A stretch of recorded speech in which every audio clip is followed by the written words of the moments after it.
Hi everyone, क्या आपको पता है इंजीनियरिंग की एक ऐसी स्ट्रीम है, एक ऐसी ब्रांच है जिसको एआई कभी भी रिप्लेस नहीं कर पाया। इनफैक्ट एआई की वजह से इस पर्टिकुलर स्ट्रीम की डिमांड और ज्यादा बढ़ रही है and this particular stream is DevOps. क्योंकि एक डेवऑप्स इंजीनियर बैकएंड या फ्रंट एंड का कोड नहीं लिखता, बल्कि वो कोड को डिप्लॉय करने में, सिस्टम्स को स्केल करने में, उन्हें रिलायबली रन करने में हेल्प करता है। एंड नो मैटर एआई कितना भी स्मार्ट हो जाए, बट सॉफ्टवेयर को रन करने के लिए हमें real systems, real infrastructure, real pipelines लगेंगी एंड इन सबको मैनेज करने के लिए हमें एक डेवऑप्स इंजीनियर की जरूरत हमेशा रहेगी। लिंक्डइन एंड नास्कॉम की हायरिंग रिपोर्ट्स के हिसाब से DevOps is among the top 5 fastest growing tech roles. इनकी वैकेंसीज, इनकी अपॉर्चुनिटीज हर साल 24% से बढ़ रही हैं and 90% of the companies are adopting DevOps culture. And इसी के साथ साथ इस रोल में सैलरी पैकेजेस भी काफी लुक्रेटिव होते हैं। इंडिया में एक fresher DevOps engineer can expect a salary package of around 25 lakhs per annum. And वहीं अब्रॉड में the salary package for a fresher in this role is around $120,000. And DevOps role के बारे में जो बेस्ट पार्ट है that is कि most of the students को DevOps role के बारे में पता ही नहीं होता। इसी वजह से इस पर्टिकुलर रोल में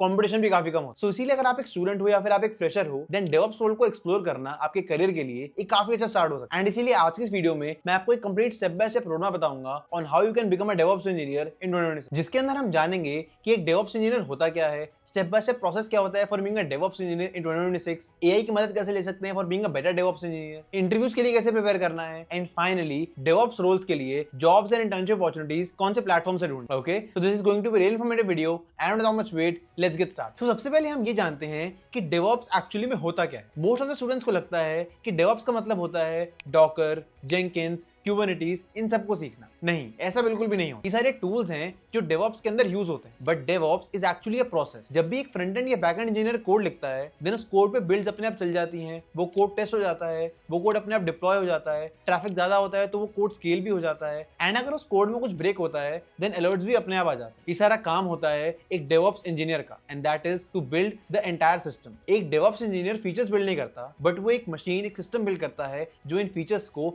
सेफली डिलीवर कर पाता है। एंड इसी वजह से सारी कंपनीज अपने DevOps इंजीनियर्स पर काफी ज्यादा रिलाई करती है, क्योंकि अगर वो फेल हो गए देन पूरी कंपनी स्टॉप हो सकती है। ओके, तो this is a really important and in demand skill for almost all the company. And अब हम आगे बढ़ते हैं एंड जानते हैं कि इस पर्टिकुलर स्किल को हम स्टेप बाय स्टेप कैसे सीख सकते हैं। सो DevOps सीखने के लिए आपको एक 10 स्टेप प्रोसेस फॉलो करना होगा, which is Linux, networking, Git and GitHub, scripting and automation, Docker, CI/CD pipelines, cloud, Kubernetes, monitoring and project. इन 10 स्टेप्स को अगर आप सीक्वेंस में फॉलो करोगे देन आप DevOps को बेसिक से लेकर एडवांस तक काफी इजीली समझ पाओगे। So let us start with our very first step that is Linux. As a DevOps engineer आपको किसी भी चीज को सीखने से पहले लिनक्स के बारे में जानना चाहिए, क्योंकि आपका सबसे ज्यादा इंटरेक्शन सर्वर्स से होगा एंड सर्वर्स विंडोज पे नहीं चलते, दे रन ऑन लिनक्स। आपको लिनक्स पर, टर्मिनल पर काफी कंफर्टेबल होना पड़ेगा ताकि आप उसी पे सब चीजें कोड कर पाओ, सब चीजों को एग्जीक्यूट कर पाओ। आपको पता होना चाहिए कि फाइल्स कैसे स्ट्रक्चर होती हैं, प्रोसेसेस कैसे रन होते हैं, परमिशंस कैसे वर्क करती हैं, सर्विसेज कैसे स्टार्ट होती हैं, एटसेट्रा। इन सब के बारे में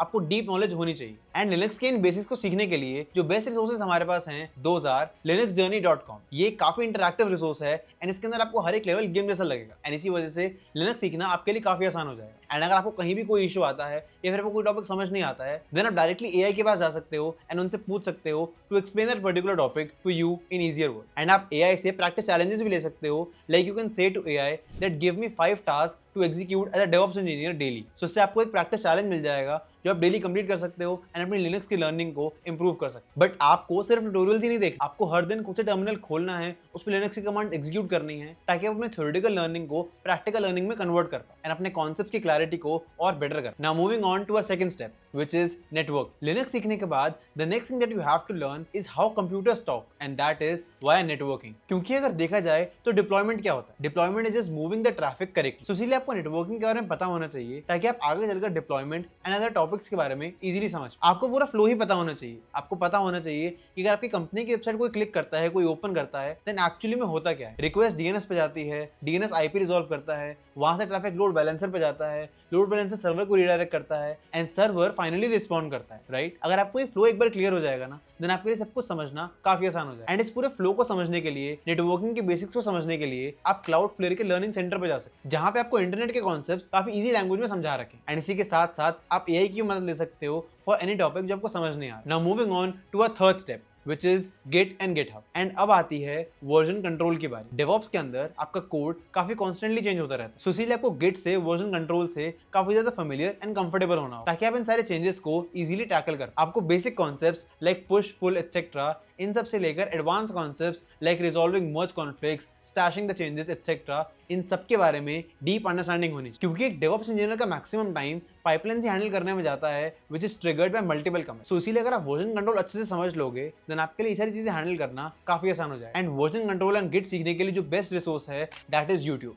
यूट्यूब पर आपको बहुत सारी वीडियोस मिल जाएंगी explaining git, GitHub, version control, everything. So आप उन्हीं को देख सकते हो एंड अपनी अंडरस्टैंडिंग को और बेटर कर सकते हो। इसी के साथ साथ गीक्स फॉर गीक्स पर भी काफी अच्छे आर्टिकल्स हैं ऑन द सेम टॉपिक, आप उनको भी रेफर कर सकते हो अपनी अंडरस्टैंडिंग को और बेटर करने की। Now our next step is scripting and automation. And ये एक डेवऑप्स इंजीनियर के लिए काफी इंपॉर्टेंट पार्ट होता है क्योंकि डेवऑप्स इंजीनियर्स कभी भी मैनुअल टास्क को रिपीट नहीं करते। उन्हें जहां भी अपॉर्चुनिटी मिलती है वो अपने टास्क को ऑटोमेट करना प्रेफर करते हैं। सो इसीलिए आपको भी अपने लिए एक रूल बनाना होगा विच इज कि अगर कोई भी बोरिंग टास्क आता है या फिर कोई भी रेपिटेटिव टास्क आता है आप उन सारे टास्क को ऑटोमेट करोगे। एंड ऑटोमेशन के लिए आपको स्क्रिप्टिंग सीखनी होगी which you can do with the help of Python. So इसीलिए आपको Python लैंग्वेज को एंड स्क्रिप्टिंग के प्रोसेस को काफी अच्छे से सीखना हो ताकि आप किसी भी टास्क को इजीली ऑटोमेट कर पाए। एंड इन सब को सीखने के लिए जो best and free resource available है that is automate the boring stuff with Python। ये काफी अच्छी बुक है बट आपको उसको पूरा नहीं पढ़ना, आपको सिर्फ इसके एग्जांपल्स देखने हैं ताकि आप स्क्रिप्टिंग के प्रोसेस को इंप्लीमेंट कैसे करना है वो समझ पाओ। After reading this book you would be able to write scripts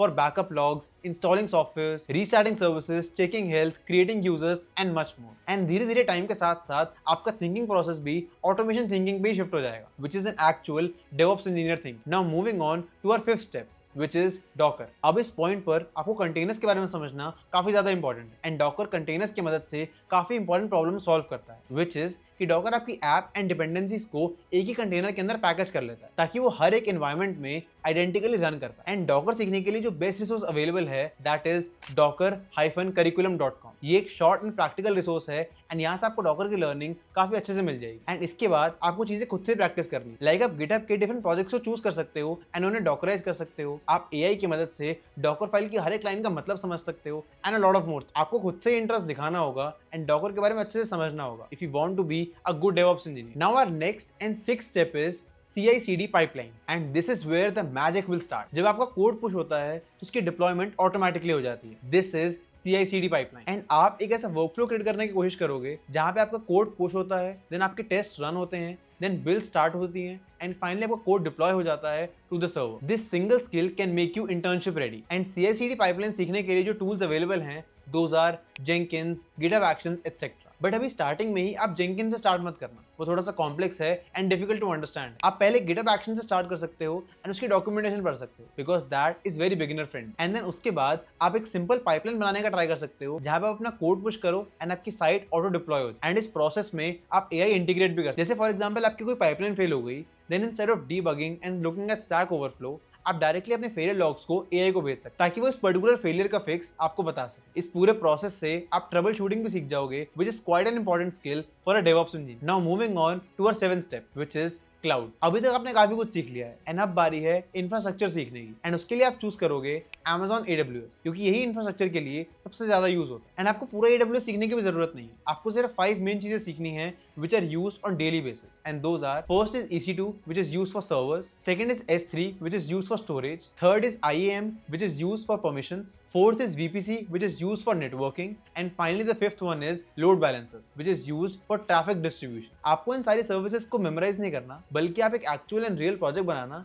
and उस पर इन सारी एप्लीकेशंस को डिप्लॉय करके दें। एंड इन सब चीजों को सीखने के लिए AWS skill builder free learning path आपके लिए एकदम बेस्ट रिसोर्स रहेगा। आप उसे चेकआउट कर सकते हो एंड अपने क्लाउड लर्निंग को काफी बेटर कर सकते हो। Now our 8th step is Kubernetes जो हमारी स्केलिंग में काफी हेल्प करेगा। डॉकर सिर्फ एक सिंगल कंटेनर पे रन करता है बट Kubernetes ऐसे hundreds of containers automatically manage कर लेता है एंड इसी वजह से इस पर्टिकुलर स्टेज पे जिसको Kubernetes आता है यहाँ पे सैलरीज भी काफी तेजी से जंप करती हैं। आपको Kubernetes के कॉन्सेप्ट समझने हैं लाइक पॉड्स कंटेनर्स रन करते हैं, सर्विसेज उन्हें एक्सपोज करती हैं, डिप्लॉयमेंट्स उन्हें स्केल करते हैं एटसेट्रा। आपको सारे कॉन्सेप्ट समझने पे फोकस करना, ना कि आपको Kubernetes की YAML फाइल्स को मेमोराइज करना। एंड Kubernetes के सारे कॉन्सेप्ट समझने के लिए जो बेस्ट रिसोर्स अवेलेबल है that is code cloud free lab. ये आपको काफी इंटरैक्टिवली पढ़ाते हैं एंड इससे आपके कॉन्सेप्ट्स भी काफी अच्छे से क्लियर हो जाएंगे। एंड इसके साथ साथ आप Kubernetes की ऑफिशियल डॉक्यूमेंटेशन भी रेफर कर सकते हो if you want some more information. And अगर आपके कॉन्फ़िगरेशन में कभी भी एरर्स आते रहे हैं, देन आप उन सारे एरर्स को एआई को भेज सकते हो एंड उसके रेजोल्यूशन के बारे में समझ सकते हो। Okay, so this was about Kubernetes and now moving on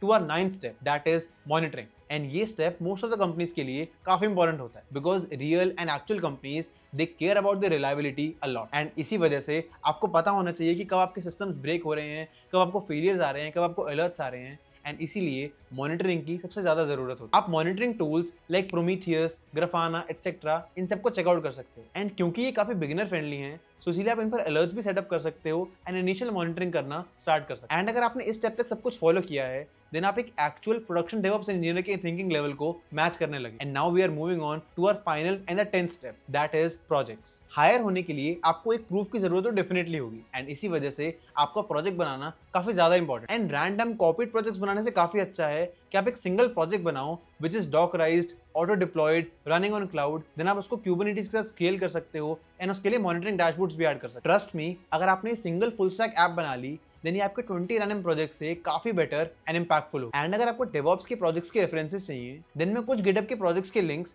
नीचे डिस्क्रिप्शन में ऐड कर दूंगा, आप उन्हें चेकआउट कर सकते हो एंड अपने प्रोजेक्ट्स कैसे बनाने हैं वो समझ सकते हो। Okay, and that was all about the 10-step process of learning DevOps in 2026. And अब हम आगे बढ़ते हैं एंड ये जानते हैं कि DevOps के इंटरव्यूज को एक्सेल करने के लिए हमें क्या करना हो। सो DevOps के इंटरव्यूज में आपसे ज्यादा DSA नहीं पूछे जाते, they want to test your thinking. So इसीलिए उन इंटरव्यूज में आपसे जो क्वेश्चंस पूछे जाते हैं, they are something like why this particular container instead of VM, how to handle certain traffic, why this particular deployment failed, how to roll back safely, etc. So इसीलिए आपको इन टाइप ऑफ क्वेश्चंस को answer करने के लिए एकदम ready रहना हो। And अपने इंटरव्यूज के लिए प्रिपरेशन करने का बेस्ट मेथड है कि आप अपने इंटरव्यूज को सिमुलेट करो with the help of AI। आप AI को कह सकते हो कि act as an interviewer for DevOps interview and ask me questions and evaluate my answers। तो आपसे क्वेश्चंस पूछता रहेगा, आप अपने आंसर देते रहोगे एंड आपके आंसर्स को AI इवैल्यूएट भी करता है। एंड आपको कहाँ पे इंप्रूव करना है, कहाँ आपकी शॉर्टकमिंग्स हैं, इन सब के बारे में भी आपको AI आराम से बता दे। So that is how you should handle your interview preparation for DevOps interview। And अब हम बात करते हैं हमारे इस वीडियो के फाइनल टॉपिक की, which is कि आपको डेवऑप्स की सारी अपॉर्चुनिटीज